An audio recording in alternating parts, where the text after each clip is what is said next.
Vous n'avez pas entendu les premiers mots de Jean-Marie Le Pen. Je n'avais pas d'estime pour Jacques Roseau, a-t-il dit. Maurice Benassaïag, bonjour. Vous êtes l'ancien délégué ministériel aux rapatriés. C'est à ce titre qu'on vous invite, mais on vous invite aussi parce que vous connaissiez très très bien Jacques Roseau. Vous n'aviez pas, dans les dernières années, les mêmes convictions, mais vous étiez très proche de Jacques Roseau. Oui, moi j'avais de l'estime pour Jacques Roseau. C'était un ami, oui, depuis de très très très longues années.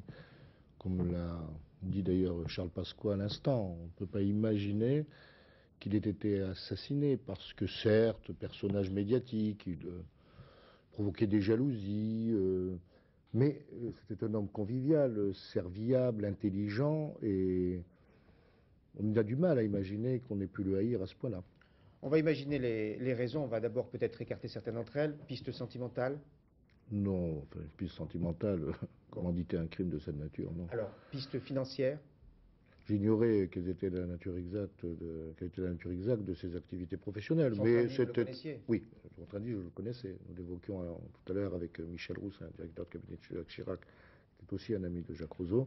C'est un train de vie extrêmement modeste. Reste la piste politique. Vous ne l'excluez pas aujourd'hui. On ne peut pas l'exclure, évidemment, mais depuis des années, depuis plus de 30 ans, Jacques Roseau combattait en faveur des rapatriés. Et donc pourquoi aujourd'hui? D'autre part, c'est vrai qu'il s'était engagé davantage par le passé en faveur de l'opposition actuelle, mais il soutenait aussi, ici ou là, des candidats socialistes, Georges UDF, Crèche à Montpellier. oui, M. Baillet, ailleurs, M. Mouillot à Cannes. Bon, mais et cela aussi, ce n'était pas. C'était habituel chez lui. Il soutenait des gens pour lesquels il avait de l'amitié. Alors, on a écouté avec attention le récit de sa collaboratrice, Oui. qui a dit tout à l'heure, notre envoyé spécial, il dérangeait. Il dérangeait qui? Il faut rappeler qu'il avait été agressé en 1991.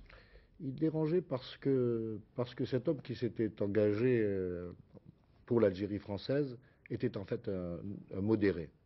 Un modéré qui, ainsi que l'a rappelé votre collaboratrice tout à l'heure, souhaitait un rapprochement avec les Algériens. Et il était capable de nuances et d'appréciation nuancée des situations et des hommes. Alors évidemment, on préfère les hommes qui ne surprennent pas. Comment réagissez-vous à la réaction de Jean-Marie Le Pen?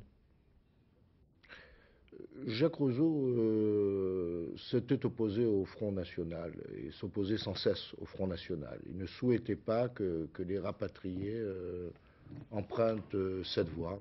De ce point de vue-là aussi, il dérangeait. Mais je n'ose pas imaginer que pour des raisons politiques, on ait pu commanditer un pareil crime. Merci Maurice Benassaïag.